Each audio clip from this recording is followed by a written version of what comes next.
ನಮಸ್ಕಾರ. ಈ ವಿಡಿಯೋ ಬಂದು ಹೊಸದಾಗಿ ಯಾರ್ಯಾರು ಗಲ್ಫ್ ಕಂಟ್ರಿಗೆ ಬರ್ತಾ ಇದ್ದೀರಾ, ಸೌದಿ ಅರೇಬಿಯಾಗಲಿ ದುಬೈಗಾಗಲಿ, ಇಂಥವ್ರಿಗೆ ಮಾತ್ರ. ಆಯ್ತಾ, ಯಾರು ಇಂಥವ್ರು ಬರೋಂಗಿದ್ರೆ ಇಂಟ್ರೆಸ್ಟ್ ಇದ್ದವ್ರು ಮಾತ್ರ ಈ ವಿಡಿಯೋನ ನೋಡಿ. ಆಯಿತಾ, ಒಂದೆರಡು ಕಮೆಂಟ್ ಮಾಡಿ. ವಿಡಿಯೋದಲ್ಲಿ ಸ್ವಲ್ಪ ಡೀಟೇಲ್ಸ್ ಹೇಳಿದ್ದೀನಿ. ಬಂದು ಹೇಗಿರಬೇಕು, ಏನೇನು ಸೌಕರ್ಯಗಳು ಸಿಗುತ್ತೆ, ಯಾವ ಥರ ಇರಬೇಕು ಅನ್ನೋದು ಈ ವಿಡಿಯೋದಲ್ಲಿ ಹೇಳಿರ್ತೀನಿ.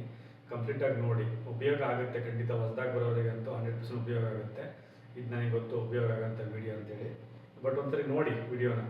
ನೀವು ಯಾವ ಥರ ಬರಬೇಕು, ಯಾವ ಥರ ಇರಬೇಕು ಅನ್ನೋದೊಂದು ಮಾಹಿತಿ ಕೊಟ್ಟಿರ್ತೀನಿ. ಫುಲ್ ವಿಡಿಯೋ ನೋಡಿ. ಅನುಕೂಲ ಆಗಿದ್ದರೆ ಒಂದು ಕಮೆಂಟ್ ಹಾಕಿ, ಓಕೆನಾ? ಸಣ್ಣ ಫಾಲೋ ಮಾಡಬೇಕಾಗುತ್ತೆ. ಏನು ಗೊತ್ತಾ, ನೀವು ಮಾದಕ ವಸ್ತುಗಳು, ಗುಟ್ಕಾ, ಬೀರು, ಬ್ರ್ಯಾಂಡಿ ಈ ಥರದ್ದು ಎಲ್ಲ ತರಕ್ಕೆ ಹೋಗ್ಬಿಡಿ. ಮತ್ತು ಇಲ್ಲಿ ಯೂಸ್ ಮಾಡೋದಕ್ಕೆ ನನಗೆ ಬ್ಲೇಡು, ಸೀಜರು, ಚಾಕು ಈ ಥರದ್ದೆಲ್ಲ ತರಕಾರಿ ಕಟ್ ಮಾಡೋಕ್ಕೆಲ್ಲ ಬೇಕು ಅಂತ ಕೆಲವರು ಯೋಚನೆ ಮಾಡಲ್ಲ. ಅಲ್ಲಿಂದಲೇ ತರ್ಬೋದು ಅಂತೇಳಿ ಬ್ಯಾಗಲ್ಲಿ ಇಟ್ಕೊಂಡು ಬರೋದು, ಅವೆಲ್ಲ ಇಟ್ಕೊಂಡು ಬರೋಕ್ಕೆ ಹೋಗ್ಬೇಡಿ. ಇಲ್ಲಿ ಇಮಿಗ್ರೇಷನ್ ಚೆಕಿಂಗಲ್ಲಿ ನಿಮಗೆ ಸಮಸ್ಯೆ ಆಗ್ಬೋದು. ಹಾಗಾಗಿ ನೀವು ಏನಿರುತ್ತೆ ನಿಮ್ಮದು ಸಣ್ಣ ಪುಟ್ಟ ಸಾಮಾನುಗಳು, ಬೇಕಾದ ಬೇಸಿಕ್ ಟ್ಯಾಬ್ಲೆಟ್ಗಳು ತೊಗೊಬನ್ನಿ. ತುಂಬ ಯಾರ್ಯಾರೋ ಕೊಟ್ಟರು ಅಂತೇಳಿ ಅದನ್ನು ಬ್ಯಾಗಲ್ಲಿ ಇಟ್ಕೊಳ್ಳೋಕೆ ಹೋಗ್ಬೇಡಿ. ಮತ್ತು ಕೆಲವು ಅಡುಗೆಗೆ ಸಂಬಂಧಪಟ್ಟ ಸಾಮಾನುಗಳು ಮುಖ್ಯವಾಗಿರೋವು ಸ್ವಲ್ಪ ತೊಗೊಳ್ಳಿ. ಇಲ್ಲಿ ಸಿಗುತ್ತೆ ಬೇಕಾದಷ್ಟೆಲ್ಲ. ನಾವು ಇಂಡಿಯನ್ಸಿಗೆ ಏನೇನು ಬೇಕು ನಮಗೆ ಪ್ರತಿಯೊಂದು ಮಾರ್ಕೆಟಲ್ಲೂ ಸಿಗುತ್ತೆ, ಎಲ್ಲ ಕಡೆ ಸಿಗುತ್ತೆ. ಮೊದಲ ಥರ ಇಲ್ಲ, ಈಗ ತುಂಬ ಕಡೆ ಅವೈಲಬಿಲಿಟಿ ಉಂಟು. ಹಾಗಾಗಿ ಈ ಥರ ಸಾಮಾನುಗಳನ್ನೇ ತರೋದಕ್ಕೆ ಸ್ವಲ್ಪ ಹಿಂದೆ ಮುಂದೆ ಯೋಚನೆ ಮಾಡಿ ತರಬೇಡಿ ಯಾವುದೇ ಕಾರಣಕ್ಕೂ. ಆಯಿತಾ, ನಿಮಗೆ ಇಮಿಗ್ರೇಷನಲ್ಲಿ ತುಂಬ ಸುಮಾರು ಜನಗಳಿಗೆ ಸುಮಾರು ಕನ್ಫ್ಯೂಷನ್ ಇದೆ. ಯಾವ ವಿಚಾರ ಅಂತ ಹೇಳಿದರೆ, ಸೌದಿ ಅರೇಬಿಯಾಕ್ಕೆ ಬರೋದ್ರ ಬಗ್ಗೆ. ಆದರೂ ಇನ್ನೂ ಕೆಲವರಿಗೆ ಅರ್ಥ ಆಗಿಲ್ಲ ಸರಿಯಾಗಿ. ನನ್ನ ಪಾಸ್ಪೋರ್ಟ್ ಹೇಗೆ ಮಾಡಿಸೋದು, ಎಲ್ಲಿ ಮಾಡಿಸೋದು, ಯಾವ ಥರ ಬರೋದು ಅನ್ನೋದು ಸ್ಟಾರ್ಟಿಂಗು ತುಂಬ ಕನ್ಫ್ಯೂಷನ್ಸ್ ಇರುತ್ತೆ. ನನ್ನ ಪಾಸ್ಪೋರ್ಟು ಎಲ್ಲಿ ಮಾಡಿಸೋದು, ಹೇಗೆ ಮಾಡಿಸೋದು, ಎಷ್ಟು ಅಮೌಂಟು ಏನು ಅನ್ನೋದನ್ನು ನಾನೊಂದು ಹಿಂದೆ ಯೂಟ್ಯೂಬಲ್ಲಿ ವಿಡಿಯೋ ಇದೆ. ನೀವು ಬಾಕ್ಸ್ ಕ್ಲಿಕ್ ಮಾಡಿದ್ರಲ್ಲಿ ಸಿಗುತ್ತೆ ಪಾಸ್ಪೋರ್ಟ್ ಎಲ್ಲಿ ಮಾಡಿಸ್ಬೇಕು ಅಂತೇಳಿ. ಅದನ್ನ ಸ್ಕ್ರೀನ್ಶಾಟ್ ಬೇಕಾದ್ರೆ ನಾನು ಹಾಕ್ತೀನಿ ಸೈಡಲ್ಲಿ. ಅದು ನೋಡ್ಕೊಂಡು ಅದನ್ನು ಕಂಪ್ಲೀಟ್ ಡೀಟೇಲ್ ಫಾಲೋ ಮಾಡಿ. ಮತ್ತು ನಿಮಗೆ ಎಲ್ಲೆಲ್ಲಿ ಪಾಸ್ಪೋರ್ಟ್ ಸೇವಾ ಕೇಂದ್ರಗಳಿದೆ ಅದ್ರದ್ದು ಫುಲ್ಲು ಅಡ್ರೆಸ್ ಸಮೇತ ಹಾಕಿದ್ದೀನಿ. ಆಯಿತಾ, ಅದನ್ನು ಕ್ಲಿಯರಾಗಿ ನೋಡ್ಕೊಳ್ಳಿ. ಮತ್ತು ಅದ್ರ ಬಗ್ಗೆ ಏನೇನು ಡಾಕ್ಯುಮೆಂಟ್ ಬೇಕು, ಎಷ್ಟು ಚಾರ್ಜಸ್ ಆಗುತ್ತೆ, ಎಷ್ಟು ಪೇಜಸ್ ಸಿಗುತ್ತೆ, ಯಾವ ಸಮಯ, ಅದನ್ನು ಕೂಡ ಮೆನ್ಷನ್ ಮಾಡಿದ್ದೀನಿ. ಅದರಲ್ಲಿ ಕೆಲವು ಜಾಬ್ ಸಿಸ್ಟಮ್ಗಳು ಇದೆ, ಅದನ್ನು ನೋಡ್ಕೊಳ್ಳಿ ನೀವು. ಬಟ್ ಪಾಸ್ಪೋರ್ಟ್ ಮಾಡಿಸೋಕ್ಕಿಂತ ಮುಂಚೆ ನೀವು ಒಂದನ್ನು ಗಮನದಲ್ಲಿ ಇಟ್ಕೋಬೇಕು. ಏನು ಅಂತ ಹೇಳಿದರೆ, ಪಾಸ್ಪೋರ್ಟ್ ಮಾಡೋಕ್ಕಿಂತ ಮುಂಚೆ ನಿಮ್ಮಲ್ಲಿ ಯಾವುದೇ ಕೇಸು, ಪ್ರಾಬ್ಲಮ್ಮು, ಸಮಸ್ಯೆಗಳಿದೆ ಅಂತ ನೋಡ್ಕೊಳ್ಳಿ. ಬಟ್ ಇನ್ ಕೇಸ್ ಪ್ರಾಬ್ಲಮ್ಸ್ ಇದ್ದರೆ ನೀವು ಅಲ್ಲಿ ಬರೋ ಚಾನ್ಸಸ್ ಕಡಿಮೆ. ಪಾಸ್ಪೋರ್ಟ್ ಮಾಡಿಸಿದ್ದು ವೇಸ್ಟ್ ಆಗುತ್ತೆ. ಹಾಗಾಗಿ ಪಾಸ್ಪೋರ್ಟ್ ಮಾಡಿಸೋಕ್ಕಿಂತ ಮುಂಚೆ ನೀವು ಯಾವುದೂ ಕೇಸ್ ಇದ್ದಿರೋ ಥರ ನೋಡ್ಕೊಳ್ಳಿ. ಕೇಸ್ ಇದ್ದರೂ ಅದನ್ನು ಟ್ರೈ ಮಾಡಿ, ಆದಷ್ಟು ಇಲ್ಲದೇ ಇರೋದನ್ನ ನೋಡ್ಕೊಳ್ಳಿ. ಆಯಿತಾ, ಅದು ಬೆಟರ್. ನಿಮಗೆ ಮುಂದಿನ ಜೀವನಕ್ಕೆ ಅನುಕೂಲ ಆಗುತ್ತೆ. ಮತ್ತು ಕೇಸ್ ಇದ್ದರೆ ಬರೋಕ್ಕಾಗಲ್ಲ, ಸಮಸ್ಯೆ ಮಾಡ್ಕೊತೀರಾ. ಪಾಸ್ಪೋರ್ಟ್ ಬರೋದಕ್ಕೆ ಕೇಸು ಏನು ಸಂಬಂಧ ಅಂತ ಹೇಳಿದರೆ, ನಿಮ್ಮ ಪಾಸ್ಪೋರ್ಟು ಬರೋಕ್ಕಿಂತ ಮುಂಚೆ ಪೊಲೀಸ್ ವೆರಿಫಿಕೇಷನ್ ಆಗಲೇಬೇಕು. ನಿಮ್ಮ ಮನೆಗೆ ಬಂದು ವೆರಿಫಿಕೇಷನ್ ಮಾಡ್ತಾರೆ. ಯಾವ್ದಾದ್ರು ಪ್ರಾಬ್ಲಮ್ ಇದೆಯಾ, ಸಮಸ್ಯೆ ಇದೆಯಾ, ಯಾವ ಪರ್ಪಸಿಗೆ ಹೋಗ್ತಿದ್ದೀರಾ, ಯಾವಾಗ ಹೋಗ್ತಿದ್ದೀರಾ ಅಂತೇಳಿ ಮಾಡ್ತಾರೆ. ಅದು ಸರ್ಟಿಫೈಡ್ ಆಗಿ ಓಕೆ ಅಂತ ಆದಮೇಲೆ ನಿಮಗೆ ಪಾಸ್ಪೋರ್ಟು ಬರುತ್ತೆ ನಿಮ್ಮ ಮನೆಗೆ. 1 ತಿಂಗಳು 1.5 ತಿಂಗಳು ಆಗ್ಬೋದು. ಆಯಿತಾ, ಪಾಸ್ಪೋರ್ಟ್ ಮಾಡಿಸಿ ಬಂದಾದ ನಂತರ ನಿಮಗೆ ಸೌದಿ ಅರೇಬಿಯಾಕ್ಕೆ ಏರ್ಪೋರ್ಟು ಬೆಂಗಳೂರು ಏರ್ಪೋರ್ಟ್ ಸಿಗ್ಬೋದು, ಮಂಗಳೂರು ಏರ್ಪೋರ್ಟ್ ಆಗ್ಬೋದು.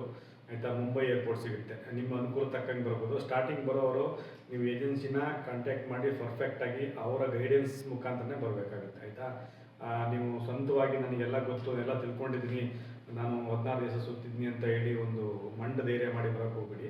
ನಿಮ್ಮ ಏಜೆನ್ಸಿನ ಕಾಂಟ್ಯಾಕ್ಟ್ ಮಾಡಿ ಅವ್ರ ಥ್ರೂಲೇ ಸ್ಟಾರ್ಟಿಂಗ್ ಬರೋದಕ್ಕೆ ಮಾಡಿ. ಇಲ್ಲಿಗೆ ಬರುವಾಗ ಆಯಿತಾ, ಅವ್ರನ್ನ ಹೆಲ್ಪ್ ತೊಗೊಳ್ಳಿ. ನಾನು ಇಂಥ ಕಡೆ ಇದ್ದೀನಿ, ಇಂಥ ಕಡೆ ಬರ್ತಾ ಇದ್ದೀನಿ, ಇಲ್ಲಿ ಬರಬೇಕು, ಯಾವ ಏರ್ಪೋರ್ಟಿಗೆ ಹೋಗಬೇಕು ಅಂತೇಳಿ. ಆಲ್ಮೋಸ್ಟ್ ಅಲ್ಲೂ ಸಾಮಾನ್ಯ ನೀವು ಯಾರು ಈ ಕಡೆ ವೀಸಾ ಮಾಡಿಸ್ತೀರ ಅವರೇ ನಿಮಗೆ ಟಿಕೆಟು ಕೊಡ್ತಾರೆ. ಟಿಕೆಟಿಗೆ ಒಂದು ಪ್ರೈಸ್ ಫಿಕ್ಸ್ ಮಾಡಿರ್ತಾರೆ. ಅವರು ಟಿಕೆಟ್ ತೊಗೊಂಡು ಇಂಥ ಏರ್ಪೋರ್ಟ್ ಅವ್ರು ನಿಮ್ಗೆ ಗೈಡ್ ಮಾಡ್ತಾರೆ. ಅದು ಹೇಗೆ ಬರಬೇಕು, ಹೇಗೆ ಬರಬೇಕು ಅಂದರೆ ಅವ್ರ ಗೈಡೆನ್ಸ್ ತೊಗೊಳ್ಳಿ. ತಗೊಂಡು ಬಂದ ತಕ್ಷಣ ನೀವು ಸೌದಿ ಅರೇಬಿಯಾ ಏರ್ಪೋರ್ಟಿಗೆ ಬಂದರೆ ನಿಮ್ಮ ಸ್ಪಾನ್ಸರ್ ಕಡೆಯವರು ಇರ್ತಾರೆ, ಇಲ್ಲ ಯಾರೋ ನಿಮ್ಮ ಸ್ಪಾನ್ಸರು ಏರ್ಪೋರ್ಟ್ನಲ್ಲಿ ಕಾದಿರ್ತಾರೆ. ಕಾದಿಲ್ಲ ಅಂತ ಹೇಳಿದರೆ ಅವರ ನಂಬರ್ನ ಕಲೆಕ್ಟ್ ಮಾಡ್ಕೊಳ್ಳಿ. ನೀವು ಊರಲ್ಲಿದ್ದಾಗ ನಂಬರ್ ಕಲೆಕ್ಟ್ ಮಾಡ್ಕೊಳ್ಳಿ, ಓಕೆನಾ? ನಂಬರ್ ಕಲೆಕ್ಟ್ ಮಾಡಿಕೊಂಡು ಒಂದ್ಸರಿ ಫೋನ್ ಟ್ರೈ ಮಾಡಿ. ನಾನು ಏರ್ಪೋರ್ಟಲ್ಲಿದ್ದೀನಿ, ಆಯಿತಾ, ನಾನು ಏರ್ಪೋರ್ಟಲ್ಲಿದ್ದೀನಿ, ಫ್ಲೈಟ್ ಹತ್ತಾ ಇದ್ದೀನಿ ಅಂತೇಳಿ ಅವ್ರಿಗೆ ಕಾಂಟ್ಯಾಕ್ಟ್ ಮಾಡಿ. ಅಲ್ಲಿ ನೀವು ತಿಳ್ಕೊಳ್ಳಿ, ನಿಮಗೆ ಫ್ಲೈಟಲ್ಲಿ ಇರುತ್ತೆ, ಟೈಮಿಂಗ್ಸ್ ಇರುತ್ತೆ, ಇಷ್ಟು ಗಂಟೆಗೆ ತಲುಪ್ತೀರಾ, ಇಷ್ಟು ಗಂಟೆಗೆ ನೀವು ಟೇಕಪ್ ಆಗುತ್ತೆ ಅಂತ ಡೀಟೇಲ್ಸ್ ಎಲ್ಲ ಇರುತ್ತೆ. ನೀವು ಸಾಧ್ಯ ಆದರೆ ನಿಮ್ಮದು ಟಿಕೆಟನ್ನು ಕಾಪಿನ ನಿಮ್ಮ ಕಫಿಲಿಗೆ ಕಳಿಸಿ. ಆಯಿತಾ, ಅವರು ಏರ್ಪೋರ್ಟಿಗೆ ಬಂದು ನಿಮ್ಮನ್ನ ರಿಸೀವ್ ಮಾಡೋಕ್ಕೆ ಅನುಕೂಲ ಆಗುತ್ತೆ. ಇದನ್ನು ಗಮನದಲ್ಲಿ ಇಟ್ಕೊಳ್ಳಿ. ಏರ್ಪೋರ್ಟಿಗೆ ಬಂದಾಗ ಒಂದು 10 ನಿಮಿಷ ವೆಯ್ಟ್ ಮಾಡಿ. ನೀವು ಒಂದು ಕೆಲಸ ಮಾಡಿ, ಇಲ್ಲಾಂದರೆ ಸ್ಟಾರ್ಟಿಂಗ್ ನೀವು ಇಂಡಿಯಾದಲ್ಲಿ ಎಲ್ಲಿರ್ತೀರ ಅಲ್ಲೇ ಕಫಿದು ನಂಬರ್ ಕಲೆಕ್ಟ್ ಮಾಡ್ಕೊಳ್ಳಿ. ಏರ್ಪೋರ್ಟಿಗೆ ಬಂದ ತಕ್ಷಣ ಯಾರು ನಿಮ್ಮ ಅಜನಬಿಗಳು ಯಾರು ಇರ್ತಾರೆ, ಯಾವ್ದಾದ್ರು ಹೆಲ್ಪ್ ತೊಗೊಂಡು ಒಂದು ಫೋನ್ ಮಾಡಿ. ನಿಮಗೆ ಭಾಷೆ ಗೊತ್ತಿಲ್ಲ ಅಂದ್ರೂ ಪರವಾಗಿಲ್ಲ, ಅಲ್ಪ ಸ್ವಲ್ಪ ಇಂಗ್ಲೀಷ್ ಬಂದರೆ ಸಾಕು, ಮೇಂಟೈನ್ ಆಗುತ್ತೆ. ಬಟ್ ನನಗೇನು ನಾಲೆಡ್ಜೇ ಇಲ್ಲ, ಭಾಷೆನೇ ಬರಲ್ಲ ಅನ್ನೋರು ಹೆದರಕ್ಕೆ ಹೋಗ್ಬೇಡಿ, ನನಗೇನು ಬರಲ್ಲ ಅಂತೇಳಿ. ಯಾರಾದರೂ ನಿಮ್ಮ ಸಹಾಯಕ್ಕೆ ಯಾರು ಇದ್ದೇ ಇರ್ತಾರೆ ಇಲ್ಲಿ ಅಂತ ಯಾರನ್ನ ಕಾಂಟ್ಯಾಕ್ಟ್ ಮಾಡ್ಕೊಂಡು ನೀವು ಬರ್ಬೋದು. ಹೆಲ್ತ್ ಅವನು ಕನ್ಫರ್ಮ್ ಮಾಡ್ಕೊಂಡು ಮೊದಲು ಕನ್ಫರ್ಮ್ ಮಾಡ್ಕೊಳ್ಳಿ ಅವರು ನಿಮ್ಮ ಕಫಿಲ ಅಂತೇಳಿ. ಆನಂತರ ಅವ್ರ ಜೊತೆ ಹೋದ ನಂತರ ಅವ್ರು ನಿಮಗೆ ಸ್ವಲ್ಪ ಇನ್ಸ್ಟ್ರಕ್ಷನ್ ಕೊಡ್ತಾರೆ ಸ್ಟಾರ್ಟಿಂಗು. ಈ ಥರ ಇರಬೇಕು, ಈ ಥರ ಮಾತಾಡಬೇಕು, ಈ ಥರ ಹೋಗಬೇಕು ಅಂತೇಳಿ ಕಫಿಲ್ ಗೈಡೆನ್ಸ್ ತಗೊಳ್ಳಿ. ಬಟ್ ಸ್ಟಾರ್ಟಿಂಗು 1 ವೀಕು 2 ವೀಕು ನಿಮಗೆ ತುಂಬ ಸಮಸ್ಯೆ ಆಗ್ಬೋದು. ಫ್ರೆಂಡ್ಸ್ ಸಿಗಲ್ಲ, ನಿಮ್ಮ ಮನೆ ಅನುಭವ ಸಿಗಲ್ಲ, ಫ್ಯಾಮಿಲಿಯವ್ರು ಸಿಗಲ್ಲ, ಮತ್ತು ಊಟದ ಸಮಸ್ಯೆ ಎಲ್ಲ ಆಗ್ಬೋದು. ಇದೆಲ್ಲನೇ ಮೆಟ್ಟಿ ನಿಲ್ತೀನಿ, ನಾನು ಗಟ್ಟಿಯಾಗಿದ್ದೆ, ಉಳ್ಕೋತೀನಿ ಅನ್ನೋರು ಮಾತ್ರ ಇದನ್ನು ಚೂಸ್ ಮಾಡಿಕೊಂಡು ಹೊರದೇಶಕ್ಕೆ ಬರೋದು ಒಂದು ಧೈರ್ಯ ಮಾಡಿ. ಇಲ್ಲಾಂದರೆ ಅರ್ಧಂಬರ್ಧ ಧೈರ್ಯದಲ್ಲಿ ಬಂದು ಮತ್ತೆ ಸ್ವಲ್ಪ ದಿವಸ ಬಿಟ್ಟು ಓಡೋಗೋದು ಇದೆಲ್ಲ ಮಾಡಬೇಡಿ. ಮತ್ತು ಮೆಡಿಕಲ್ ಸಿಸ್ಟಮು ಇಲ್ಲೂ ಆಗುತ್ತೆ, ಇಂಡಿಯಾದಲ್ಲೂ ಆಗುತ್ತೆ. ಇಂಡಿಯಾದಲ್ಲಿ ನೀವು ಪರ್ಫೆಕ್ಟ್ ಮೆಡಿಕಲ್ ಮಾಡಿಸೇ ಬರಬೇಕು ಆಯಿತಾ. ನೀವು ಯಾವ ಏಜೆನ್ಸಿ ಕೊಡ್ತಾರೆ ಟಿಕೆಟ್ನ, ಅವ್ರ ಕಡೆನೇ ಮೆಡಿಕಲ್ದು ಇರುತ್ತೆ. ನಿಮಗೆ ಗೊತ್ತಾಗಿಲ್ಲ, ಸಮಸ್ಯೆ ಆಯಿತು ಅಂದರೆ ಅವರಿಗೆ ಅಮೌಂಟ್ ಕೊಟ್ಬಿಟ್ಟು ಅವ್ರು ನಿಮಗೆ ಅಪಾಯಿಂಟ್ಮೆಂಟ್ ಕೊಡ್ತಾರೆ, ಅವರಲ್ಲೇ ಮಾಡಿಸಿ. ಇನ್ ಕೇಸ್ ನನಗೆ ನಾಲೆಡ್ಜ್ ಇದೆ, ಗೊತ್ತು ನನಗಿದೆ, ನೀವು ಸ್ವಂತವಾಗಿ ಹೋಗಿ ಮೆಡಿಕಲ್ ಮಾಡಿಸ್ಬೋದು ಆಯಿತಾ. ಗೊತ್ತಿಲ್ಲ ಅಂದರೆ ಏಜೆನ್ಸಿ ಮುಖಾಂತರ ಮಾಡಿಸಿ. ಬಟ್ ನನ್ನ ಪ್ರಕಾರ ನೀವು ಎಲ್ಲಿ ಟಿಕೆಟ್ ತಗೋತೀರಾ ಅವ್ರ ಮುಖಾಂತರ ಮಾಡಿಸೋದು ಒಳ್ಳೆಯದು. ಸ್ಟಾರ್ಟಿಂಗ್ ಹೋದಾಗ ಏನೂ ಗೊತ್ತಾಗೋದಿಲ್ಲ, ಸಮಸ್ಯೆ ಆಗುತ್ತೆ. ಬಟ್ ಒಂದು ಸ್ವಲ್ಪ ದುಡ್ಡು ಜಾಸ್ತಿ ಆಗುತ್ತೆ ಅಂದ್ಬಿಟ್ರೆ ಮತ್ತು ನಿಮಗೆ ರಿಸ್ಕಿ ಕಮ್ಮಿ ಆಗುತ್ತೆ ಆಯಿತಾ, ರಿಸ್ಕ್ ಕಡಿಮೆ ಆಗುತ್ತೆ. ಹಾಗಾಗಿ ಅವ್ರ ಗೈಡ್ಲೈನ್ಸ್ ತೊಗೊಂಡು ಬನ್ನಿ. ಬಂದ ನಂತರ ಒಂದು 10 to 15 ಡೇಸ್ ಆದಮೇಲೆ ನೀವು ಯಾವ ಫೀಲ್ಡಿಗೆ ಬಂದಿರೋ ಆ ಫೀಲ್ಡ್ ಸ್ವಲ್ಪ ತರಬೇತಿ ಕೊಟ್ಟು ಸಣ್ಣ ಪುಟ್ಟದು. ಅದಾದ ನಂತರ ಮೆಡಿಕಲ್ ಇರುತ್ತೆ ಇಲ್ಲೂ ಸಮೇತ ಆಯಿತಾ. ಮೆಡಿಕಲ್ಲಿಗೆ ಹೋಗ್ತಾರೆ, ಇಲ್ಲೂ ಪಾಸ್ ಆಗಬೇಕು, ಅಲ್ಲೂ ಪಾಸ್ ಆಗಬೇಕು. ಇಲ್ಲೂ ಸ್ಟ್ರಿಕ್ಟ್ ಇರುತ್ತೆ, ಅಲ್ಲೂ ಸ್ಟ್ರಿಕ್ಟ್ ಇರುತ್ತೆ. ಬಟ್ ಮೆಡಿಕಲ್ನ ಆ ಕಡೆ ಮಾಡಿ ಪಾಸ್ ಮಾಡಿಸೋದು, ದುಡ್ಡು ಕೊಟ್ಟು ಪಾಸ್ ಇದೆಲ್ಲ ಮಾಡಿಸೋಕ್ಬೇಡಿ, ಕ್ಲಿಯರಾಗಿ ಮಾಡಿಸ್ಕೊಟ್ಟು ಬನ್ನಿ. ಮತ್ತು ಇನ್ನೊಂದು ವಿಚಾರ, ನೀವು ಹೊಸದಾಗಿ ಬರೋರು ಕೈಯಲ್ಲಿ ಟ್ಯಾಟು ಈ ಥರದ್ದೆಲ್ಲ ಸ್ಟಿಕ್ಕರ್ ಅಂಟಿಸ್ಕೊಬರ್ಬೇಡಿ ಆಯಿತಾ. ಕೆಲವು ಸಮಸ್ಯೆಗಳಿದ್ದರೆ, ಕೆಲವು ಆಕ್ಸಿಡೆಂಟು ಈ ಥರ ಡ್ಯಾಮೇಜಸ್ ಇದ್ದರೆ ಇಂಥವ್ರಿಗೆ ಬರೋದು ಬೇಡ ಅಂತ ನಾನು ಹೇಳ್ತೀನಿ. ಇಲ್ಲಿ ಕಷ್ಟ ಆಗುತ್ತೆ, ಇಲ್ಲಿ ವಾತಾವರಣಕ್ಕೆ ಹೊಂದ್ಕೊಳ್ಳೋಕ್ಕಾಗಲ್ಲ ಇಂಡಿಯಾದಲ್ಲಿದ್ದು ಆಯಿತಾ. ತುಂಬ ಬಿಸಿಲಿರುತ್ತೆ ಇಲ್ಲಿ, 45-50 ಡಿಗ್ರಿ ಬಿಸಿಲು ಯಾವಾಗಲೂ ಇರುತ್ತೆ. ಮತ್ತು ಏಷ್ಯಿಂದ ಜ್ವರ ಮಾಡೋಕ್ಕಾಗಲ್ಲ. ಸ್ಟಾರ್ಟಿಂಗ್ ಬಂದಾಗ ಜ್ವರ, ತಲೆನೋವು, ಶೀತ ಈ ಥರ ಸಮಸ್ಯೆಗಳೆಲ್ಲ ಆಗುತ್ತೆ. ಮತ್ತು ಕಫಿಲ್ದು ಜೊತೆನೇ ಇದ್ದರೆ, ಕಫಿಲ್ ಮನೆಯಲ್ಲಿ ನಿಮಗೆ ಜಾಗ ಸಿಕ್ಕಿದ್ರೆ ಬೆಟರು. ಮತ್ತು ಇನ್ ಕೇಸ್ ಕೆಲವರೊಬ್ಬರಿಗೆ ಹೊರಗಡೆ ಜಾಗ ಸಿಗದ ಜಾಗ ಕೊಡ್ತಾರೆ, ಮತ್ತು ಕೆಲವು ಫ್ರೆಂಡ್ಸ್ ಜೊತೆ ಸೇರಿಸ್ತಾರೆ ಈ ಥರ. ಅಂಥ ಕಡೆ ಸ್ವಲ್ಪ ನಿಮಗೆ ಕಷ್ಟ ಆಗುತ್ತೆ, ಒಬ್ಬೊಟ್ಟಿ ಆಗಿರ್ತೀರ. ಕಫಿಲ್ ಮನೆ ಸಿಕ್ಕಿದ್ರೆ ನಿಮಗೆ ಕಫಿಲ್ ಮನೆಯಲ್ಲಿ ಕೆಲವು ಮನೆಗಳಲ್ಲಿ 3 ಟೈಮ್ಸ್ ಊಟನೂ ಸಿಗುತ್ತೆ. ಮತ್ತು ಸಮ್ ಎಮರ್ಜೆನ್ಸಿ ಇದ್ದರೆ ನಿಮಗೆ ಗಾಡಿನೂ ತಗೊಂಡೋಗ್ಬೋದು ಕಫಿಲ್ದು. ವಿತ್ ಇಂಟರ್ನೆಟ್ ಫ್ರೀಯಾಗಿ ಸಿಗುತ್ತೆ ನಿಮಗೆ ಕಫಿಲ್ ಮನೆಯಲ್ಲಿ. ಈ ಥರ ನಾನಾ ಸ್ಪೆಷಾಲಿಟಿಗಳು ಸಿಗುತ್ತೆ ಸ್ಟಾರ್ಟಿಂಗ್ ಬಂದಾಗ. ಏನೂ ಕುಂದುಕೊರತೆಗಳು ಇರೋದೇ ಇಲ್ಲ ಕೆಲವು ಮನೆಗಳಲ್ಲಿ.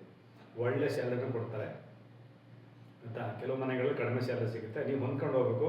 ಅದೇನು ಅಂದರೆ ನೀವು ನಿಮ್ಮ ಆಚಾರ ವಿಚಾರ, ನಿಮ್ಮ ಶೈಲಿ ನೀವು ಹೊಂದ್ಕೊಳ್ಳೋದ್ರಲ್ಲಿ ಡಿಪೆಂಡ್ ಆಗಿರುತ್ತೆ ಆಯಿತಾ. ನೀವು ಬಂದಾಗ ರೂಢಾಗೆಲ್ಲ ಮಾತಾಡೋಕ್ಕೋಗ್ಬೇಡಿ, ಸ್ವಲ್ಪ ತಗ್ಗಿ ಬಗ್ಗಿ, ನೀವು ಅಲ್ಲಿದ್ದಂಗೆ ಇಲ್ಲಿರೋಕ್ಕಾಗಲ್ಲ ಆಯಿತಾ. ಹೊಂದ್ಕೊಂಡು ಹೋಗ್ಬೇಕಾಗ್ತದೆ.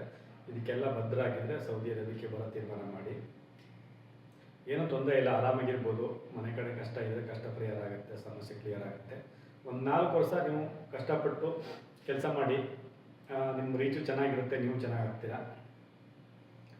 ಬಟ್ಟು ಇನ್ನೇನು ಅಂತ ಹೇಳಿದ್ರೆ, ತುಂಬ ಟ್ರಾಫಿಕ್ ಇರುತ್ತೆ ಸೌದಿ ಅರೇಬಿಯಲ್ಲಿ ಆಯಿತಾ. ಗಾಡಿ ಓಡಿಸುವಾಗ ಅಲ್ಲಿದು ಆ ಸೈಡ್ ಇದ್ದರೆ ಇಲ್ಲಿದು ಈ ಕಡೆ ಸೈಡ್ ಬರುತ್ತೆ. ಹಾಗಾಗಿ ಗಾಡಿ ಓಡಿಸಾಗ ತುಂಬ ಕೇರ್ಫುಲ್ ಆಗಿರಬೇಕು. ತುಂಬ ದೊಡ್ಡ ರೋಡ್ಗಳು ಮತ್ತು ಆಕ್ಸಿಡೆಂಟ್ಗಳು ಜಾಸ್ತಿ ಆಗ್ತವೆ ಆಯಿತಾ. ನಿಮಗೆ ಸ್ಟಾರ್ಟಿಂಗು ಕನ್ಫ್ಯೂಷನ್ಸ್ ಆದರೆ 1 ತಿಂಗಳು ನೀವು ಟ್ರೈನಿಂಗ್ ಹೋಗಿ ಆಯಿತಾ. ಡ್ರೈವಿಂಗ್ ಸ್ಕೂಲಿಗೆ ಕರ್ಕೊಂಡು ಹೋಗ್ತಾರೆ ಅವರು. ಅದು ಗೊತ್ತಾಗಿಲ್ಲ ಅಂತ ಹೇಳಿದ್ರೆ ಕಫಿಲ್ ಗಾಡಿನೇ ಹೊರಗಡೆ ಒಂದು ರೋಡಲ್ಲಿ ತಗೊಂಡೋಗಿ ಸ್ವಲ್ಪ ದಿವಸ ಓಡಿಸಾಡಿ ಮತ್ತು ಸೀದಾ ರೋಡಿಗೆ ಹೋಗೋದು ತಪ್ಪು. ನೀವು ಇಂಡಿಯನ್ ಡ್ರೈವಿಂಗ್ ಇದ್ದರೆ ಇಲ್ಲೂ ಕೂಡ ಡ್ರೈವಿಂಗ್ ಆಗುತ್ತೆ, ಡ್ರೈವಿಂಗ್ ಸ್ಕೂಲ್ ಇರುತ್ತೆ. ಅಲ್ಲಿ ನಿಮ್ಮ ಕಫಿಲ್ ಸ್ಪಾನ್ಸರು ಕರ್ಕೊಂಡು ಹೋಗಿ ಡ್ರೈವಿಂಗು ಪಾಸ್ ಮಾಡಿಸ್ತಾರೆ. ಡ್ರೈವಿಂಗು ಕೂಡ ತುಂಬ ಕೇರ್ಫುಲ್ಲಾಗಿ ಮಾಡಿಸ್ಬೇಕು. ತುಂಬ ಮತ್ತು ಏನು ಅಂದರೆ ಪ್ರಾಂಪ್ಟಾಗಿ ನಡೀತದೆ ಇಲ್ಲಿ ಆಯಿತಾ. ನೀವು ಕರೆಕ್ಟಾಗಿ ಪರ್ಫೆಕ್ಟಾಗಿ 15-15 ಡೇಸ್ ಪಾಸ್ ಮಾಡಿದರೆ ಆಮೇಲೆ ಡ್ರೈವಿಂಗು ನಿಮಗೆ ಕಾರ್ಡ್ ಸಿಗುತ್ತೆ, ಇಲ್ಲಾಂದರೆ ಕಾರ್ಡ್ ಸಿಗಲ್ಲ. ಹಾಗಾಗಿ ಸ್ವಲ್ಪ ಕೇರ್ಫುಲ್ಲಾಗಿ ಡ್ರೈವಿಂಗ್ ಮಾಡಿ. ಓಕೆ, ಬೆಟರು, ಏನು ತೊಂದರೆ ಇಲ್ಲ, ಆರಾಮಾಗಿ ಬರ್ಬೋದು. ಇದಿಷ್ಟು ಬೇಸಿಕ್ ಪಾಯಿಂಟು. ನಮಗೆ ಪಾಸ್ಪೋರ್ಟ್ ಬಗ್ಗೆ ಡೀಟೇಲು ಯಾವ ವಿಡಿಯೋ ಏನು ಅಂದರೆ ಕೆಳಗಡೆ ವಿಡಿಯೋ ಹಾಕಿದ್ದೀನಿ ನೋಡಿ. ಒಂದ್ಸರಿ ನೋಡಿ, ನಿಮಗೆ ಅನುಕೂಲ ಆಗುತ್ತೆ. ಮತ್ತು ದುಡ್ಡಿನ ವಿಚಾರಕ್ಕೆ ಬಂದರೆ ಒಂದು ರಿಯಾಲಿಗೆ 25 ರೂಪಾಯಿ ಸಮಥಿಂಗ್ ಇದೆ ಇವಾಗ ಪ್ರೆಸೆಂಟ್ ಇವತ್ತಿನ ರೇಟು. ಮತ್ತು ಸ್ಟಾರ್ಟಿಂಗ್ ಬರೋಕ್ಕೆ ಮತ್ತು ದುಡ್ಡು ಕಾಸು ಏನಿರಲ್ಲ, ನಿಮ್ಮ ಸ್ಪಾನ್ಸರಿಗೆ ಕೇಳ್ಕೊಳ್ಳಿ 100-200 ಕೊಡಿ ಅಂತೇಳಿ ಅವ್ರು ಕೊಡ್ತಾರೆ, ಅದ್ರ ಮುಖಾಂತರ ಆಗುತ್ತೆ. ಮತ್ತು ಒಂದು ತಿಂಗಳಾದರೂ ಸಂಬಳ ಬರುತ್ತೆ ಆಯಿತಾ. ಸ್ಟಾರ್ಟಿಂಗ್ ಒಂದು ತಿಂಗಳು ಸಂಬಳ ನಿಮ್ಮ ಹತ್ರ ಇಟ್ಕೊಳ್ಳಿ, ಖರ್ಚು ಮಾಡೋಕ್ಕೆ ಹೋಗಬೇಡಿ. ಮತ್ತು ಸ್ಟಾರ್ಟಿಂಗು ಬಂದರೆ ಮೊದಲೆಲ್ಲ ನಿಮ್ಮ ಸ್ಪಾನ್ಸರು ನಿಮ್ಮ ಇದ್ರದ್ದು ಸ್ಟಾರ್ಟಿಂಗ್ ಬಂದರೆ ಮೊದಲೆಲ್ಲ ನಿಮ್ಮ ಸ್ಪಾನ್ಸರು ಈ ಹಿಂದಿಂದು ಇದೆಲ್ಲ ಕಾನೂನೆಲ್ಲ ಇತ್ತು, ಪಾಸ್ಪೋರ್ಟ್ ಅವರಿಗೆ ಕೊಡಬೇಕು ಅಂತೇಳಿ ಆಯ್ತಾ. ಮತ್ತು ಇವಾಗಿಲ್ಲ, ಕಾನೂನೆಲ್ಲ ಚೇಂಜ್ ಆಗಿದೆ. ಪಾಸ್ಪೋರ್ಟನ್ನ ಅವ್ರು ಕೇಳಿದ್ರು ಸಮೇತ ಪಾಸ್ಪೋರ್ಟ್ ಅವ್ರ ಕೈ ಕೊಡೋಕೆ ಹೋಗ್ಬಿಡಿ, ನೀವು ನಿಮ್ಮ ಹತ್ರನೇ ಇಟ್ಕೋಬೇಕು ಆಯಿತಾ. ಪಾಸ್ಪೋರ್ಟ್ ಅವ್ರು ಕೇಳೋಂಗಿಲ್ಲ ಯಾವುದೇ ಕಾರಣಕ್ಕೂ, ಪಾಸ್ಪೋರ್ಟು ನಿಮ್ಮ ಹತ್ರ ಇರಲಿ ಆಯಿತಾ. ಮತ್ತು ನಿಮಗೆ ಬಟ್ಟೆ ಸಮೇತ ಏನು ಬರುತ್ತೆ ಅದನ್ನು ನಿಮ್ಮ ಸ್ಪಾನ್ಸರು ಕೊಡಿಸ್ತಾರೆ ಆಯಿತಾ. ಹೆಚ್ಚು ಕಡಿಮೆ 90% ಎಲ್ಲ ಸ್ಪಾನ್ಸರ್ಗಳೇ ಯಾರು ತಮ್ಮ ಡ್ರೈವರ್ಗಳಿರ್ತಾರೆ, ತಮ್ಮ ವರ್ಕರ್ಗಳಿರ್ತಾರೆ, ಅವರೇ ಬಟ್ಟೆಗಳು ಕೊಡಿಸ್ತಾರೆ. ಬಟ್ಟೆ ತಗೊಳ್ಳೋ ಖರ್ಚು ಇರಲ್ಲ, ಊಟದ ಖರ್ಚು ಹೆಚ್ಚು ಕಡಿಮೆ 50% ನಿಮಗೆ ಸೇವ್ ಆಗುತ್ತೆ. ಇಂಟರ್ನೆಟ್ ಸೇವ್ ಆಗುತ್ತೆ. ನಿಮ್ದು ಏನು ಸ್ಯಾಲ್ರಿ ಬರುತ್ತೆ ಅದು ಸ್ಯಾಲ್ರಿ 1,500 ಬಂದು 1,500 ಉಳಿಯುತ್ತೆ. 1,500 ಬಂದು ಹೆಚ್ಚು ಕಡಿಮೆ 12,500 27 37,000 40,000 ಉಳಿಸ್ಬೋದು ನೀವು. ಕೆಲವು ಮನೆಗಳಲ್ಲಿ 37,000 40,000 38,000 ಉಳಿಸ್ಕೋಬೋದು. ಕೆಲವು ಮನೆಗಳು ಒಂದು 500 ರೂಪಾಯಿ ಖರ್ಚಾಗ್ಬೋದು ಆಯಿತಾ. ಈ ಥರ ಇರುತ್ತೆ. 1,500 ಸ್ಯಾಲ್ರಿ ಅಂದರೆ ಈಗ ಸ್ಟಾರ್ಟಿಂಗ್ ಬೇಸಿಕ್ ಎಲ್ಲ 1,500 ಇರುತ್ತೆ. 1,400 1,500 1,600 ಕೆಲವು ಒಳ್ಳೊಳ್ಳೆ ಮನೆಗಳು 2,000 ಸಿಗೋದಿದೆ ಆಯಿತಾ. 38,000 ರೂಪಾಯಿ ಸ್ಯಾಲರಿ ನೀವು ಉಳಿಸ್ಕೋಬೋದು ಆಯಿತಾ. ಇದಿಷ್ಟು ಬೇಸಿಕ್ಕು. ನೀವು ಸೌದಿ ಅರೇಬಿಯಾದಲ್ಲಿ ಬಂದರೆ ಇದನ್ನೆಲ್ಲ ಕಂಪಲ್ಸರಿ ಅನುಸರಿಸಲೇಬೇಕು. ಏನು ಅಂತ ಹೇಳಿದ್ರೆ, ನಿಮ್ಮ ಹತ್ರ ಯಾರು ಇಂಡಿಯಾದಿಂದ ಬರೋಂಗಿದ್ರೆ ಏರ್ಪೋರ್ಟಲ್ಲಿ ಆ ಮನಿ ಎಕ್ಸ್ಚೇಂಜ್ ಇರುತ್ತೆ, ಅಲ್ಲೇ ಚೇಂಜ್ ಮಾಡಿಸ್ಕೊಂಡು ಬರಬೇಕು ಆಯಿತಾ. ಮತ್ತು ಇಲ್ಲಿ ಅದಕ್ಕೆ ತಂದರೆ ಇಲ್ಲಿ ಉಪಯೋಗ ಬರಲ್ಲ, ಮತ್ತು ಇಲ್ಲಿ ಚೇಂಜ್ ಮಾಡ್ಕೊಳ್ಳೋಕ್ಕೂ ನಿಮಗೆ ಅವಕಾಶನೂ ಸಿಗಲ್ಲ. ಒಂದ್ಸರಿ ನೀವು ಒಂದು ಕಡೆ ಸೆಟ್ಲ್ ಆದರೆ ಇಲ್ಲ ನಿಮ್ಮ ಕಫೀಲ್ ಆಗ್ಬೋದು, ನಿಮ್ಮ ಕಂಪ್ನಿಲಿ ಆಗ್ಬೋದು, ಎಲ್ಲಾದರೂ ಹೊರಗಡೆ ಬಿಡಲ್ಲ. ಒಂದ್ಸರಿ ಸೌದಿ ಅರೇಬಿಯಾದ ಹೊರಗಡೆ ಬಂದು ನೀವು ಕಂಪ್ನಿಗೆ ಇಲ್ಲ ಹೌಸ್ ಡ್ರೈವರಿಗೆ ಮನೆಗೆ ಎಂಟ್ರಿ ಆದರೆ ಮುಗಿದೋಯ್ತು. ಮತ್ತು ನೀವು ಏರ್ಪೋರ್ಟಿಗೆ ಹೋಗೋಕ್ಕಾಗಲ್ಲ, ಎಲ್ಲೂ ದುಡ್ಡನ್ನು ಎಕ್ಸ್ಚೇಂಜ್ ಮಾಡ್ಕೊಳ್ಳೋಕ್ಕಾಗಲ್ಲ. ಹಾಗಾಗಿ ನೀವು ಏರ್ಪೋರ್ಟಿಂದ ಯಾವಾಗ ಬರ್ತೀರಾ, ಏರ್ಪೋರ್ಟಿಗೆ ಯಾವಾಗ ಲ್ಯಾಂಡ್ ಆಗ್ತೀರಾ, ಇಲ್ಲಿಗೆ ಸೌದಿ ಅರೇಬಿಯಾ ಏರ್ಪೋರ್ಟಿಗೆ ಬಂದರೆ ಅಲ್ಲೇ ಮನಿ ಎಕ್ಸ್ಚೇಂಜ್ ಇರುತ್ತೆ, ಅಲ್ಲೇ ಚೇಂಜ್ ಮಾಡ್ಕೋಬೇಕು ಅದನ್ನು ಮರ್ತ್ಕೋಬೇಡಿ ಆಯಿತಾ. ಅಲ್ಲಿ ಚೇಂಜ್ ಮಾಡ್ಬೋದು. ಮತ್ತು ಇಲ್ಲಾಂದರೆ ಇಂಡಿಯಾದಲ್ಲೇ ಫ್ಲೈಟ್ ಹತ್ತುವಾಗ ಅಲ್ಲಿ ಮನಿ ಎಕ್ಸ್ಚೇಂಜ್ ಇರುತ್ತೆ, ಮನಿ ಎಕ್ಸ್ಚೇಂಜು ಅಲ್ಲೇ ಚೇಂಜ್ ಮಾಡಿಸ್ಕೊಬಿಡಿ. ಯಾವ ಕಂಟ್ರಿಗೆ ಹೋಗ್ತಾ ಇದ್ದೀನಿ ಅಂತೇಳಿ ನಿಮ್ಮದು ಪಾಸ್ಪೋರ್ಟ್ ಎಲ್ಲ ಕೊಟ್ಟರೆ ಅವರಲ್ಲಿ ಚೇಂಜ್ ಮಾಡಿಬಿಟ್ಟು ಕೊಡ್ತಾರೆ. ಇಲ್ಲಿ ದುಡ್ಡು ಎಷ್ಟು ಅಂತೇಳಿ ಅವ್ರನ್ನ ಕನ್ವರ್ಟ್ ಲೆಕ್ಕಾಚಾರ ಹಾಕಿ ರಿಯಾಲ್ ಬೇಕಾ ರಿಯಾಲ್ಗೂ, ದುಬೈಗೆ ಹೋದರೆ ದುಬೈದು ದಿನಾರ್ ಸಿಗುತ್ತೆ ಆಯಿತಾ. ಈ ಥರದ್ದು ಎಕ್ಸ್ಚೇಂಜ್ ಅಲ್ಲೇ ಮಾಡಿಸ್ಕೊಳ್ಳಿ. ಇದನ್ನು ನೆನಪಲ್ಲಿ ಇಟ್ಕೊಳ್ಳಿ ಆಯಿತಾ. ನೀವು ದುಡ್ಡು ತಂದುಬಿಟ್ಟು ಮತ್ತು ಇಲ್ಲಿ ಉಪಯೋಗ ಆಗಲ್ಲ. ಮತ್ತು ನೀವು 2 ವರ್ಷ ಬಿಟ್ಟು ಹೋಗುವಾಗ ನಿಮಗೆ ಆ ದುಡ್ಡು ವಾಪಸ್ ಸಿಗೋದು ಉಪಯೋಗ ಬರುತ್ತೆ. ಹಾಗಾಗಿ ಇದೊಂದು ಗಮನದಲ್ಲಿ ಇಟ್ಕೊಳ್ಳಿ. ಮತ್ತು ಇನ್ನೊಂದು, ನೀವು ಹೊಸದಾಗಿ ಸೌದಿ ಅರೇಬಿಯಾಕ್ಕೆ ಬಂದರೆ ನೀವು ಟೈಮಿಂಗ್ಸು ವೇರಿಯೇಷನ್ ಇರುತ್ತೆ. ಇಂಡಿಯಾ ಟೈಮಿಗೂ ಇಲ್ಲಿ ಟೈಮಿಗೂ ಹೆಚ್ಚು ಕಡಿಮೆ 2 ಗಂಟೆ 50 ನಿಮಿಷ 3 ಗಂಟೆ ಹತ್ತಿರ ಹೆಚ್ಚು ಕಡಿಮೆ ಇರುತ್ತೆ. ಅಲ್ಲಿಗೂ ಇಲ್ಲಿಗೂ ಇಲ್ಲಿ ಲೇಟಾಗಿ ಬೆಳಗಾದರೆ ಅಲ್ಲಿ ಬೇಗ ಬೆಳಗಾಗಿರುತ್ತೆ ಆಯಿತಾ. ಇದನ್ನು ಕೂಡ ಗಮನದಲ್ಲಿಟ್ಕೊಳ್ಳಿ. ಮತ್ತು ನೀವು ಮನೆಗೆ ಫೋನ್ ಮಾಡುವಾಗ ಟೈಮಿಂಗ್ಸ್ ಹೆಚ್ಚು ಕಡಿಮೆ ಆಗುತ್ತೆ. ಅವ್ರಿಗೆ ಮಧ್ಯಾಹ್ನ ಆಗಿದರೆ ನಿಮಗೆ ಇಲ್ಲಿ ಇನ್ನೂ ಬೆಳಗಾಗಿರುತ್ತೆ. ಈ ಥರ ಸಮಯ ಇರುತ್ತೆ. ಬಟ್ ಇವೆಲ್ಲ ಸಣ್ಣ ಬೇಸಿಕ್ ಪಾಯಿಂಟ್ಗಳು ಹೊಸದಾಗಿ ಬರೋವರಿಗೆ ತುಂಬ ಇಂಪಾರ್ಟೆಂಟ್ ಆಗುತ್ತೆ. ಒಂದ್ಸರಿ ಈ ವಿಡಿಯೋನ ನೋಡಿ ಆಮೇಲೆ ನೀವು ಬಂದು ಇಲ್ಲಿ ವಾತಾವರಣಕ್ಕೆ ಸೆಟ್